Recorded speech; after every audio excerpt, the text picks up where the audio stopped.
Hello, Anarchy fans, and welcome back to Anarchy Interviews, where I, Prismatic, interview Anarchy players who are famous and/or respected in their respective communities. Today, I'll be interviewing a player by the name of Jacktherippa from the server 2v2t. So, Hey everybody. do you mind giving us kind of an overview of who you are? Okay, well, I am a guy who slaps blocks together in Minecraft and has been doing so for like 13 years. And a lot of people have seemed to find pleasure in some of the things that I've made. That's more or less who I am. Alright, well, that's pretty interesting. So, I'm gonna jump straight into something from your old days on the blog game. How did you All right. get into Minecraft? Oh lordy. Um, so I've browsed 4chan. Are you familiar with 4chan, Annie? Somewhat. Okay. So back in the day, that used to be a really, really popular place to go to look at stuff and see what's popular, what's interesting, what's cool. Because 4chan had a sort of an air of it was underground. You know, Mm. it only the cool kids knew what it was. You could find pretty much anything under the sun on there. Alright. And so I was browsing the video games board one day. It was like it was Christmas of '09. I do actually remember it quite well because I saw this game. It looked like crap, but it was sort of like appealing because it had that sort of indie look to it. It was a nostalgic type thing. And I was like, "Oh, this thing looks interesting. What's this game?" And everybody could not stop talking about it. It was so mesmerizing. Like there was clearly a lot of potential here. And that was the early versions of Minecraft, what's now known as Minecraft Classic. And so over that Christmas break of 2009 to 2010, I started reading threads on the video games board about Minecraft, and I was like vaguely intrigued, and so I thought I'll just watch it from afar and see if this game goes anywhere because a lot of indie games in those days would burn out and you'd never hear about them again. Yeah. There was a Notch. Funny enough, you know who Notch is, right? Yes. Okay, good. There are still people who don't know who Notch is, and it just like, how do you not know who he is if you play Minecraft? Man, that Anyway, is crazy. there are newer, younger people who have no clue who Notch is. It's painful, but whatever. What can you do? Yeah. So Notch, funny enough, the creator of Minecraft, worked on a game called Worms Online. It was a very crappy sort of MMO. It was a medieval themed, not really super popular, but 4chan caught on to it. And for a little while in like early 2008, it was really popular for just some silly reason. And so I kept my eye on Worms Online, thinking it might go somewhere, and it died and fell off. Mm. And I was like, ah, well, that's how some of these games are. They don't last. They're not worth anything because the people making them don't know what they're doing. And as it turns out, by like a lucky twist of fate, Notch was a developer on Worms Online. So I'd been knowing about Notch and I'd been following his work prior to Minecraft. And just by a stroke of fate, I found Minecraft later on that year, going into 2010. And I was just like, hey, this game looks pretty cool. The survival stuff had just kicked off. And I was like, okay, I'll see about this game. I'll start playing it. And I swear to God, I started playing Minecraft Classic. It was the freeware version of the game. And the moment I get my hands on that game, I am hooked instantly. Mm. And I'm like, okay, I can't put this game down. I'm either going to have a really bad time or I'm going to have the best time of my life. And it was the best time of my life. And I'm so happy I found Minecraft that way. Alright. And after that, it just sort of kept going. I just kept playing it. It wasn't bad. I enjoyed it for what it was, and I just kept making memories, and I kept enjoying it. I don't know what else to say. The game captured me in a way that no other had. Mm. That's nice to hear. Uh, so since this is Anarchy interviews, what drew you to Anarchy?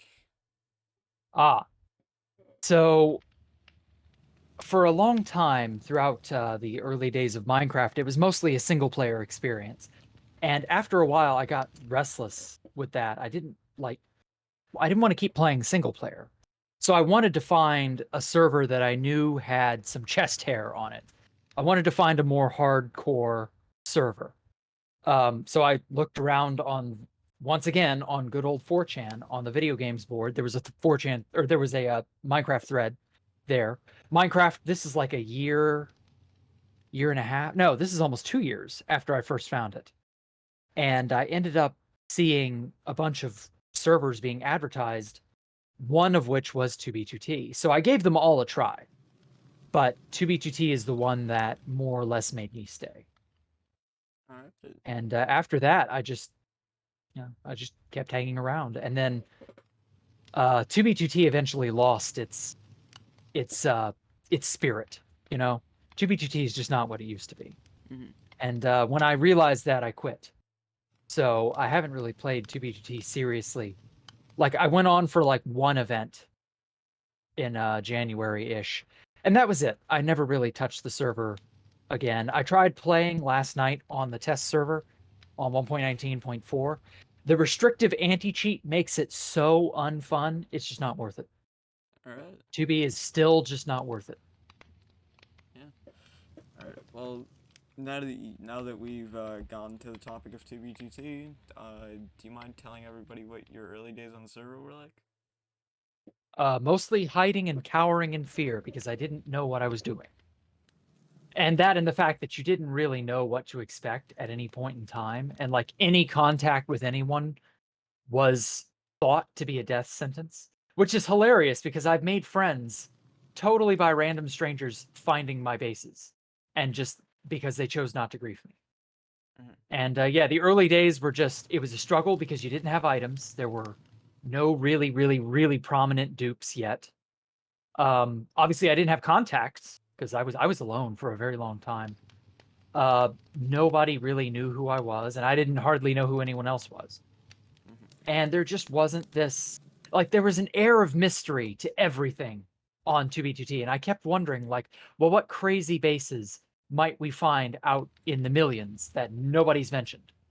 Or what exploits have happened in the past that we may or may not ever learn about? Just things of that nature. Like, you always wondered what if.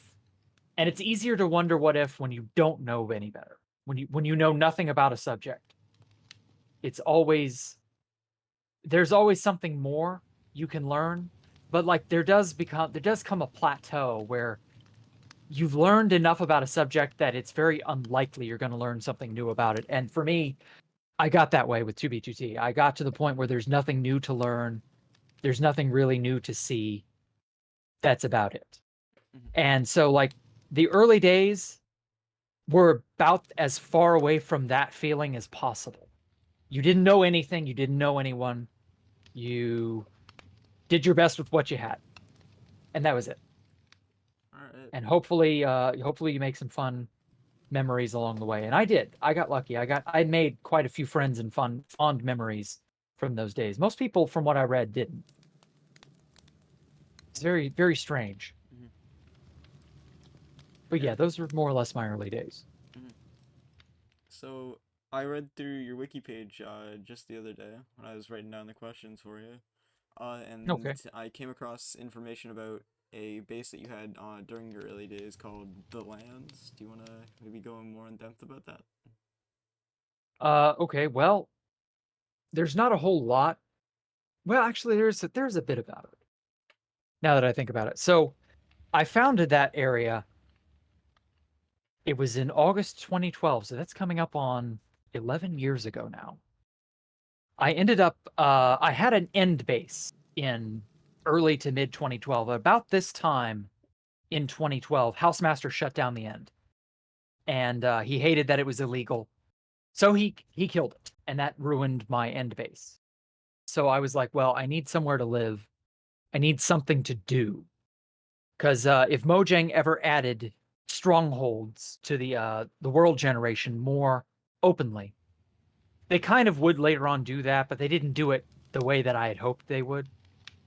And so I was like, well, I need to go out somewhere very far where A, I can almost never likely be griefed, and B, I'll have new chunks available right at my fingertips if they add more strongholds to the game, I can go back into the end and reclaim my end base. Obviously, this didn't happen, but it was a pipe dream. That was all I thought at the time. So I waited till August because that was the 1.3 update. And I was eager to start writing books because written books were going to be brand new. And so I was like, I'm going to run on the nether roof, and that's going to be boring as sin. So I want to write something, write a journal, write some sort of novel, pass the time. And I did that. I was able to more or less capture a good 3 or so years of my 2B2T experience from that day onward at the beginning of August 2012. And it just there's a lot like I could go back over and look because I have a lot of those journal entries saved as screenshots. Thankfully, I didn't lose those. But like, I just remember that the primary feeling I felt was that I was an explorer setting out to tame the wild, vast wilderness and make something memorable. And then eventually I, of course, made friends. I invited them out there. My friend Snacky North named the base because originally it was just, my far out million base. I didn't really have a snappy name for it. And then my friend was like, yeah, we'll name it this. And of course it's offensive because that was the spirit of the server at the time. And I was like, whatever. And yeah, we just stayed out there. We got very bored, unfortunately, because as it turns out, if you're very far out in the middle of bumfuck nowhere, if you're not able to give yourself stuff to do and jobs and make resources, make farms, build, if you're not able to do that for yourself, you will get so bored so quickly and you'll quit. And that's what all of my friends did. They quit. And some of them even suicided back to spawn just to see some action. Well, not long after that, the anti-netherroof plugin was written by, of all people, Pyrobyte, who would, later on be a friend of mine too. And that meant that you couldn't get back. So for a little while there, it was impossible to actually get to the lands. And basically, it felt exclusive for a time. And then it got boring. And then we had the big 1.5 minecart dupe about 10 years ago now. And oh my God, that dupe. Holy hell. That was the first major dupe I got to participate in. And let me tell you, I went from rags to riches overnight. And that's when I started really like unleashing my creative streak. Because items were now no longer an issue. I was no longer struggling to achieve anything. I could now just sort of put use to all these things. And I was like, if somebody comes out here, like, what will they find? What sort of, because a lot, the motto back in those days was like, I want to leave some pretty ruins. And I was like, okay, well, what ruins do I want to leave when this place is destroyed? Because I kind of knew it would be. But like, I wanted to keep it safe at all costs and try to stave that off as much as possible. We almost made it to the 4-year mark. But it didn't even last a quarter of 2B2T's lifespan. It's really quite funny when you stop and think about it. Mm-hmm. And yeah, it was a very interesting, it felt like it was a lot longer a span of time than it really was. But like the amount of changes that Minecraft went through, the amount of things that I got to see and do in just that 4-year period was just mind-boggling. Those are some of the most active years of 2B2T, the golden years, if you will, 2012 to about 2016. And I can't really think of a better place that I could have been to try and just enjoy Minecraft, Mm-hmm. It was something. It was really something. I don't regret those times at all. All right. Mm-hmm. So there's also something on your wiki about you traveling back to spawn during the first incursion to go to the base 2K. Yes. I was on an alt at that time. Mm-hmm. I had gotten some Christmas money from my grandmother, and I was like, I'm out here in the millions. Why don't I buy an alt? And that could be my spawn alt. So I did. And at that time, I didn't think anything of it, but that would end up being how I would learn about the 1.5 minecart dupe. A friend of mine also went to spawn on her main, and she met up with me and gave me some god armor, and she was like, yeah, I know this really powerful dupe. And I'm like, really? I don't buy it. Like, most dupes have been kept secret, whatever. And so she logged off for the day, and I was like, whatever, I don't buy it. And I was like, you know, I've been at Spawn for months, but and I bought that out in like January 2020, 2013, I think. Mhm. And I didn't do anything with it other than just run around at Spawn. Didn't have any items, didn't have any good tools, none of that. I was just like, whatever. It doesn't matter if I die. I don't have anything worth anything on this account. Who cares? And it was at her traveling to Spawn in about April, May 2013 that she suicided back to her base. And she was like, here, Jack, do you want my items? I don't have space in my ender chest. And I was like, oh my God, I'm getting good armor and good tools. Like, oh my God, now I have to actually like keep these things safe. And I can't like just carelessly die now. I actually have some stakes on this Spawn alt of mine. And so I'm like, well, now I can't just run around and be an idiot at Spawn. Now I've got to be a little bit more careful, a little bit more responsible. So, where's somewhere I've never been in the greater Spawn region, you know, famous places? And I start racking my brain and I'm like, oh yeah, I'm right by 2K2K. It's a famous, it was even then a famous face punch base. Like, I've never seen it. What is it? What's it look like? What shape is it in today? That's weird. Let's go look at it. So I did. And it just so happened to be that that was the site of the first incursions forward base. And I was like, oh shit. Who are these people? Why are they planting melons and wheat at 2K2K? Isn't this place supposed to be a ghost town? Well, we can't have that. And so that's where I got into my very first big fight with Sato 86. Mhm. And I got really lucky in this fight because Sato lives in Brazil. I don't think that's like super secret information. Like everybody knows he's Brazilian. Yep. And Brazil was even more of a third world shithole than I'm sure it is today. Mhm. And his internet wasn't the greatest. So he lags out while trying to eat a god apple and dies. And I kill him. And I'm like, yeah. You know, I managed to kill whoever this guy was. I just figured he was an older player's Spawn alt. I didn't yet realize that he was brand spanking new.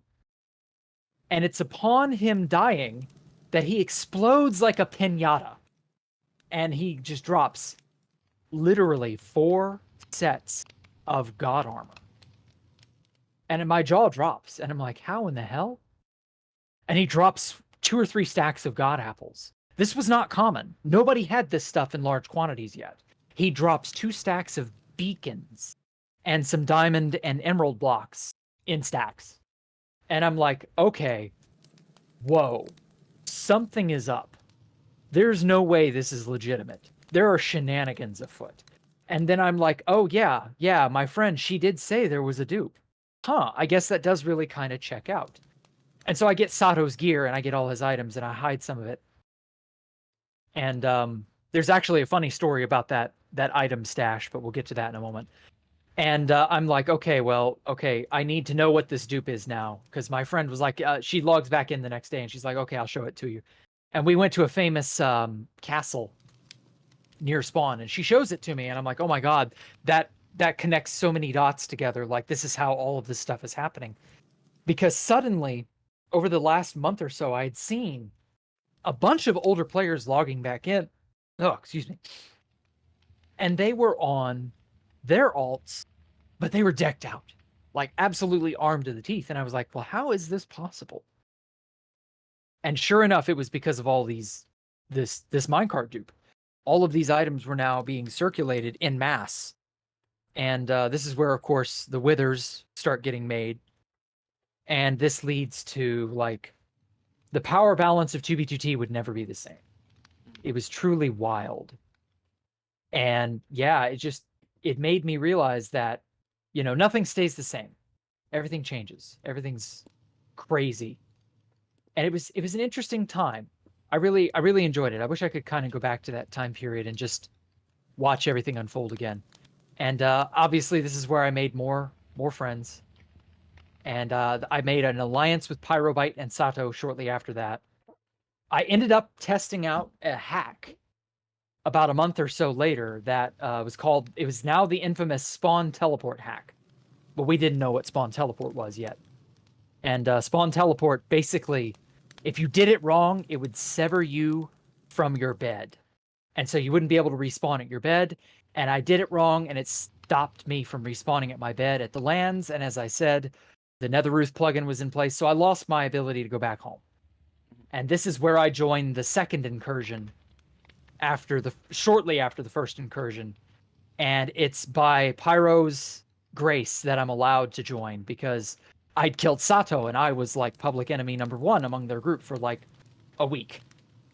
And I had a base in the millions that nobody could reach. And so I could shitpost and laugh at them and all that. And very quickly the tides turned and I found myself at their mercy. And funny enough, they were merciful to me and they were like, yeah, all right, we forgive you. And they became some of my best friends. Like, I got so much shit from Pyro. He was so cool. He was like one of the coolest hacker friends that I'd ever had. Most of the hacker people I knew were like traitorous assholes. Pyro was actually not immediately one of those. He was cool. He knew how to be, he had decorum. You know what I mean? Like he wasn't just immediately, oh, well, beg and grovel at my feet, pleb. I know how to code and you don't. Yeah. That was the attitude of people like Pop Bob, Police Mike. So many of the other older players were that way because they either had connections, knew people, or they knew how to do stuff for themselves like coding. And you could just tell that level of power went to their heads. And yeah, I don't know. I liked that there were people like Pyro who did not immediately have an ego trip just because they had something that no one else did. It was really quite something. But yeah, I'm sorry, I got off on a different tangent entirely. What else would you like to know about those early days of the incursions? It's apparently right after that incursion, you went back and rebuilt Valkyria. Yes, I was not a part of Valkyria originally. Valkyria was founded about the time of the first incursion. I didn't even know these people existed. That's why I said I didn't know Sato was a brand new player. They had just been griefed shortly after that by one of their own basemates. And so they were homeless. And so first incursion ends, Valkyria is griefed. Now they're homeless, so they return to spawn to start the second incursion. And then funny enough, by coincidence, I make myself homeless pseudo homeless. I couldn't get back home, basically. And so that's the second incursion. And I talk Sato, after he tells me about Valkyria, I talk Sato and Pyro back into returning to Valkyria. And I'm like, what's the worst that could happen? If we do it secretly, nobody will know. They'll think it's destroyed. Let's just go back, covertly rebuild it, keep it quiet, and it can be just as good as it was back when it was founded. And so that's what we did. And throughout August, all the way up until about October, we held down the fort at Valkyria, and it was just like, it was great. That was some of the funnest, biggest, interesting bases that I'd ever been a part of. Like, it was the first really, truly unique group base. Those didn't really exist on 2B2T. There had been group bases before, but they were all people who knew each other. And they'd either known each other outside 2B2T through some means, or they'd gotten to know each other. And it wasn't like big. It was like some of the bases at that time that were group bases were like Imperator's base, or I'm not even really sure what other bases were contemporarily around at that time. Like Judge Holden had a group of people that he ran with. The Imperator crew, they were somewhat small though. These bases were no larger than like 10 to 12 people. Valkyria was huge. It was like a 30 to 40 player group base that just organically formed by accident. Nobody had intentionally decided, yeah, let's make Valkyria. They were just like, hey guys, let's we all met up through a lot of them had met up through the April 1st, April Fool's map stuff that House did. And so they just were like, yeah, you're cool. I'll base with you. Why not? Nobody expected anything to come of it. And it just snowballed into this really awesome base. And I chalk a lot of that up to Pyro and Sato being like really good, like hosts, I guess is the right word for it. They could be cool. They could entertain. They could be interesting. Yeah, Sato was a little LARPy. A lot of people didn't like how LARPy Sato could be, but it was fun. You know, it was harmless fun. It Yeah. wasn't like it wasn't that serious. Nobody took it that seriously. I don't think any of us took it that seriously until a lot later. And it was interesting. It was cool and it was fun, and those days will likely never return. And that's just that's how it was. All right, well, I'm gonna get into around 2015, 2016 history now. All right. What was your time at Asgard 2 like? Um, there's not a whole lot that there really is to say about Asgard 2. It had already been well underway by the time I got there. I want to say it had been going for like almost 6 months by that point. I didn't get there until March of 2015. So by 6 months, so that would have been like late 2014 when they founded that place. So it was already a bustling hub of activity, and it was a cool base. But I didn't get to hardly do anything until it had inadvertently been leaked. And so I didn't I was kind of dejected, but like that fueled me to make Space Valkyria after it, because I had been out of the end for like 2 full years by that point. Or no, 3 full years by that point. And so I was like, yeah, now's the time to really make an awesome end base. Nobody's paying any attention to it. Why not? So I did. And it was an amazing idea. I'm so happy I had that idea. It couldn't have gone any better. Like, the only problem is that I built too close to spawn. And like, we got found by the Tell at A exploit, if you know about that. Do you? I've never heard of it, Oh, actually. wow. It was a big exploit. Is that So, the slash message exploit? um, yes, but it was not message. It was tell. Okay. Because the way it worked is that you would do slash. I don't think message or MSG, I don't think that would take the targeting. Or no, actually it might. It might take the targeting. X equals 1000. Y equals selector not allowed. Okay, so if you do this message, if you do that, it will say selector not allowed. The at A is the selector. This was the beginning of that. So what you would do is, I guess message would work. Message, tell, whisper, those are all interchangeable commands for private messaging people. And so what players discovered is that you could do this and then specify some coordinates. And it would send that message to all the players within those coordinates. So within like 3 messages, you could triangulate the position of anyone. And immediately the server erupted into a messaging frenzy because people suddenly could figure out where you were. And so if you started seeing private messages pop up before we knew what was happening, we were just like, well, what's happening? Like, I don't understand. And then immediately came out, oh, they were collecting coordinates. Shit. Yeah. And that's how Spacevalk got found. All right. And that was it. That was the end of it. Jared and what was his name? Talo 112. Jared and Talo discovered us, and that was the end of it. Rip in peace.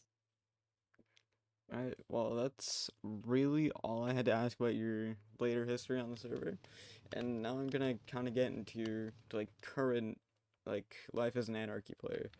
So, from what I know, you are in the Anarchy content creation scene, right? Yes. I make videos on Constantium primarily.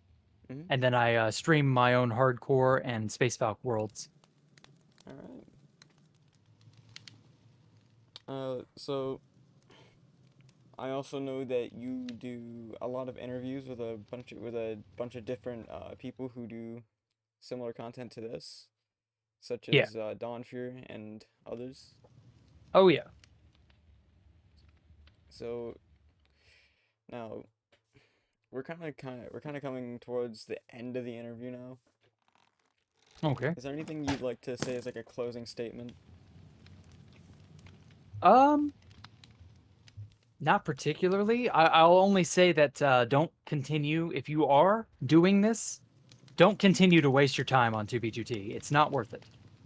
The server, even if it is looking like it's going to update because we're doing the 1.19 test server stuff, like it's looking like it's going to become so much worse than it already is.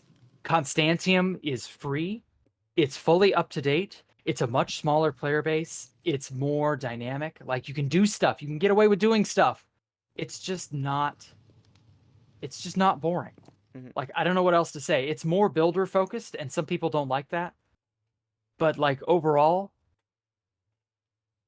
2B2T is just not any good anymore. Yeah. I don't know what else to tell you. Stop clinging to the idea that it is. Yeah. It just isn't. Well, is there anybody that you'd like to see me get on here, or like a player? Hmm. Can be from any server. I don't know of anybody that's like really, really interesting that you need to try to get your hands on. Like maybe Sal C1 if you haven't already. I have not. You have not? Okay. Fast Vincent. Obviously you know about them. Fit does not do interviews from what I understand, so that's not going to happen. Yeah. Apart from that, no, I can't think of too many others that's like super dire that you need to know. All right. Well, yeah, I guess that's it for the interview today. If you guys like the new format for the interview, please let me know. My socials will be linked down below. Jack's channel will be down there, as I like to do that for every person that I interview. And yeah, like, subscribe, have a nice day. All right.